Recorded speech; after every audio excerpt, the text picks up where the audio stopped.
Joe Biden, despite the many calls on him to step down, has been on fire this past week, absolutely destroying any interviews and speeches. And this continued this morning on MSNBC's Morning Joe, where he called out Donald Trump for his blatant lies during the debate. I'll play that clip for you in a second, but this was also a very big moment for Joe Biden, asserting that he is running and that he's fit for office. When questioned, he said that he is running, he's not going anywhere, and that he's going to win. Take a look at this.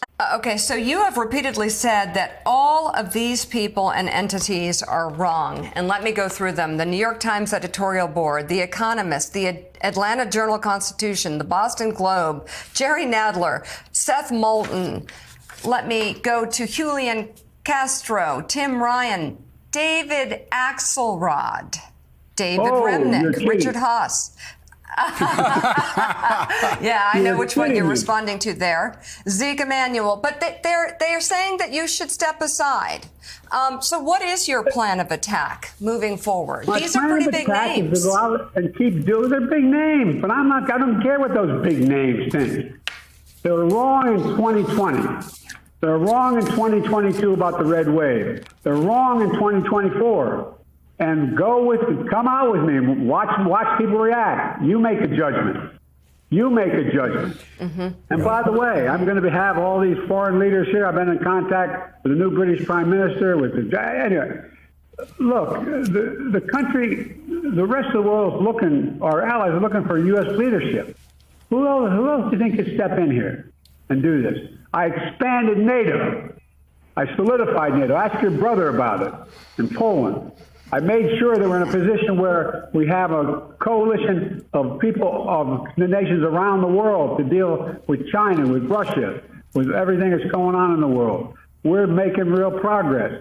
The Biden plan, which got in Israel for the Gaza Strip, is something that was adopted by the UN Security Council.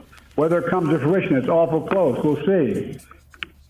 G7's okay. But look. Yep. I'm not going to explain any more about what I should or shouldn't do. I am running. Mm-hmm. Not getting any of what I was told. I wanted to make sure I was right, that the average voter out there still wanted Joe Biden. And I'm confident they do. And I'm confident, and like I said, the press is with me. I think they've been fairly fair. I haven't read any reporting they did today. But the fact is that, I think they have to acknowledge we had large crowds, enthusiastic crowds.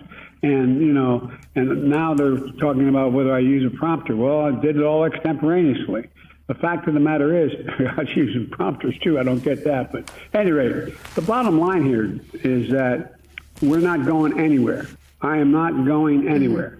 I wouldn't be running if I didn't absolutely believe that I am the best candidate to beat Donald Trump in 2024. We had a Democratic nominating process where the voters spoke clearly. I won 14 million of those votes, et cetera. So I not only believe that from the beginning, but I wanted to reassert it and demonstrate that it's true. And I'm going to be doing that all through this week and from here on. So it's great that Joe Biden is here reassuring his voters that he is here to stay and he is here to win. And I think this interview just goes to show you just how fit for office Joe Biden is, because while he does have a few slip-ups here and there, that's nothing that we wouldn't expect from someone who just has a natural stutter. Plus, I mean, he is also just getting old, so there's that as well, but he demonstrates here that he is perfectly fit to run for office. He is a coherent old guy. But Biden was not only here to defend himself, he was also here attacking Donald Trump for his debate performance. Because while he does admit that his debate performance was really bad and he regrets it being that bad, he also calls out Trump for his blatant lies during that debate. Take a look at this clip. I beat him last time. I'll beat him this time. And this is a guy who, look, we talk about debates. Look at his performance at debates. He lied over, Trump has 50 lies. I mean, look, this is a guy who says 10% of the universe. I don't want to get into it. He's just a liar. And he hasn't done a damn thing since the debate. He's been riding around in a golf cart for 10 days. He's down in Mar-a-Lago talking with his wealthy friends. I'm not running because of these guys, Joe. I'm running because, and you know me well enough to know this from the very beginning, I ran because I never bought on to the trickle-down economic theory. I never bought into the notion that we have to walk away from the rest of the world and cave to Putin or anybody else. I've never believed any of that, and I'm confident that's where the American people are. So what I did was I went out and I wanted to make sure that there wasn't any slippage at all. And with the average voter, I don't care what the millionaires think. And by the way, 97% of all the people who contribute to us people make it under 200, contribute under $200. I think we have the largest contingent ever in history. I'm not positive of that, but I think that's true.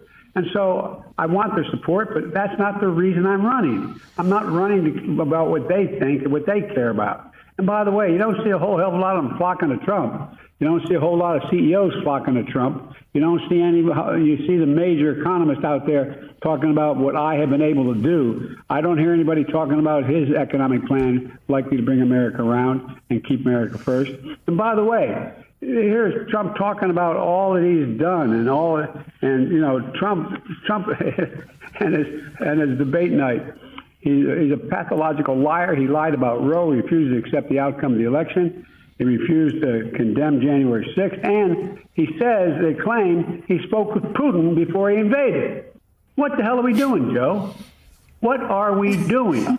Now, I think Joe Biden makes a really good point in this clip. He says that he's not running for the millionaires. He doesn't care what they think. He's running for the average person at home. And I think this is exactly what we need in a president right now. We need someone who's putting Americans first, not millionaires and corporations like Donald Trump is. Donald Trump is the complete opposite of Joe Biden. Trump uses his time in office to further himself at the detriment of the American people, all while receiving handouts from millionaires and corporations in return for him passing horrible laws that negatively affect the American people. So it's clear that Donald Trump and Joe Biden have completely different goals for how they're going to run this country. And I think Joe Biden has made it very clear that he is the only one fit for another 4 years.